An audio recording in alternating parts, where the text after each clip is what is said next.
All right, welcome back to Sunday Live right here at Citizen Television. On to this story that's really interesting. Take a listen. It is said that the more money we have, the more we want. Now, after President Uhuru Kenyatta signed the Division of Revenue Bill into law, counties started to receive funds from the agreed 316.5 billion shillings.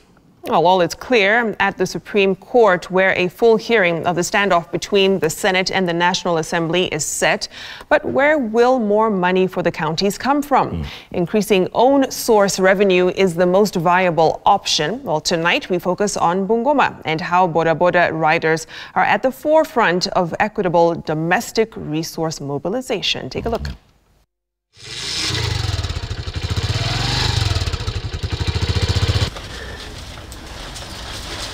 When Kennedy Kibet first became a Boda Boda rider in 2007, there were close to 4,600 riders then. It could take 6 kilometers before finding another rider. The 39-year-old chairperson of the Bungoma Boda Boda Association in Bungoma County could make up to 600 shillings a day. But at what cost?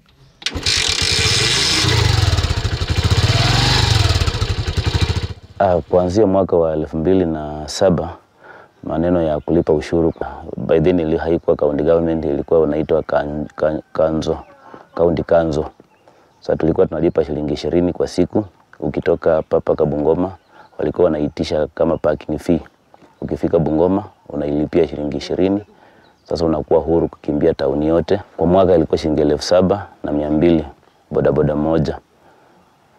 Kandui ukipata abiria kuenda Sirisha, ukifika Sirisha kulikuwa na roadblocks kwa barabara, kamba wamefunga kamba kwa barabara, askari wa kanjo walikuwa pale, unalipia shilingi 30 tena unapewa receipt. Ukitoka Sirisha kama unaenda Kapchai tena pia tulikuwa na kamba ya kanjo unalipia. Kwa siku ungelipia shilingi karibu 180 ama 160 kwa siku moja. The tax morale was low, and there was very little transparency on how the revenue collected in an unstructured manner was being used. Na wengine nao walikuwa kama wanaweza hepa juu mtu anajua nikienda town nitalipa shilingi 20. Alikuwa anatafuta panya roads ambazo akipita akienda kweli hakuna mwenye atamsimamisha alipe chochote. Tena ningependa kusema ya kwamba hizo pesa zenye tulikuwa tukitoa kitambo hasikuwa zikifika, mingi hasikuwa zikifika kwa serikali ya county. Ilikuwa inapotelea tu kwa barabara.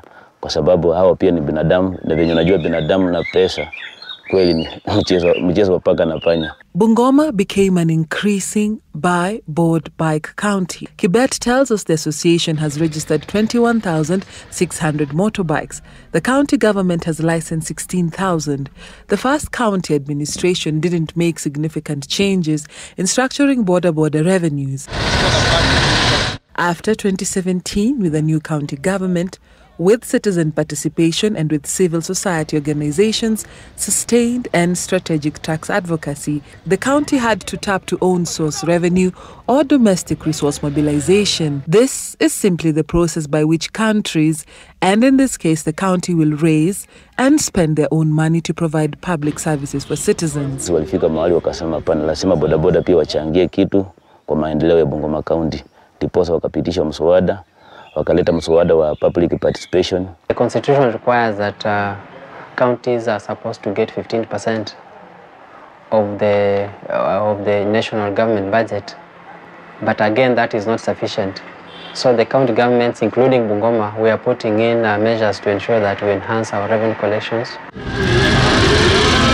So instead of the daily revenue the Boda Boda were paying, it was agreed that the riders would only pay 500 shillings a year, payable by 31st March upon payment, not in cash. Each rider will receive a sticker that will give them access all year round in all the 9 sub-counties. This also applies in other counties such as 300 shillings in Busia, 1,500 shillings in Kakamega, and 700 shillings in Kitale.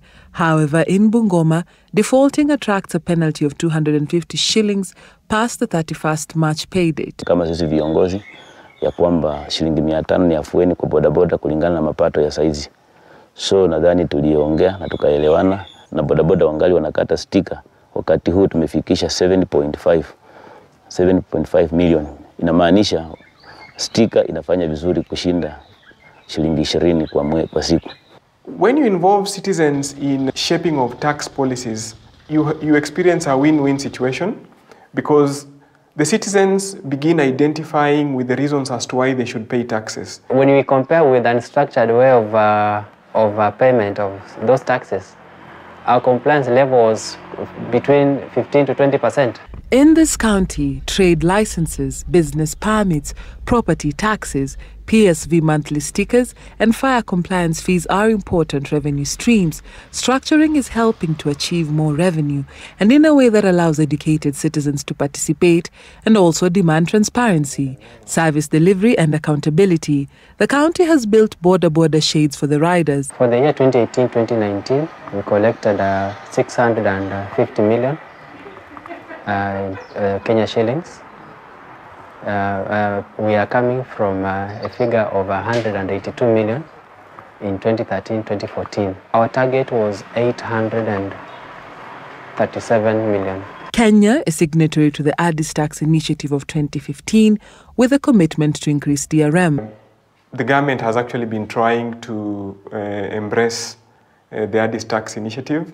The Kenya Revenue Authority has just come up with a domestic resource mobilization strategy that would ensure that the country generates revenue to realize the strategic development goals, the sustainable development goals. Governors had threatened to shut down the counties in September over the revenue bill impasse. The county was projected to receive 9.432 billion of the Senate's proposed 335 billion shillings. The National Assembly allocated 316.5 billion shillings for the counties. When the president signed the bill into law, counties settled for the 316 billion shillings as the Supreme Court is set for a hearing over the standoff. Kama bunge ama seneti munasema waongezwe pesa, sawa sawa, kateni mishahara yenu, fanya yale mengine, mupatie county pesa. Mimi sina. The whole governance is being attacked by denying county governments their much needed resources. People who are out there cheering governors and cheering senators as they demonstrate in the streets, as they call us names, calling us enemies of devolution, the same people will call us enemies of the people when you pass proposals to raise revenue through further taxation. Magavana wetu na maseneta wetu, mwacheni mastori mingi, chukueni ile ambaye iko, muanze kazi, wananchi wanagojea miradi. We cannot give that which does not exist. Let us take what we have. Ikiongezeka tutaongeza. Lakini jameni, let us just take what we have. Ni vyema, lakini sana serikali ya kitaifa ndiyo inapata pesa mingi, kwa sababu pesa mingi inaenda direct kwa serikali kuu. Ikifika tu kwa treasury ya serikali kuu ndipo ziweze kukawia makaunti. Bure pesa ya counties haifiki mgao kama ya serikali kuu. Sasa sisi tunaunga magavana wapiganie pesa irudi paka chini mashinani, at least hata ikiwa 45%. Nasi pia wakaaji wa watu wa chini kabisa tutafurahi, kwa sababu tutakuwa na huduma iliyo sawa kuliko pesa kukoma Nairobi. Before dusk, the father of four returns home after a hard day's work. This trade has helped him earn an honest living and fend for his family. He will continue to pay his dues in the hope that his dues will pay back in services for his family and other citizens like him. Dorcas Wangera, Citizen TV, Bungoma.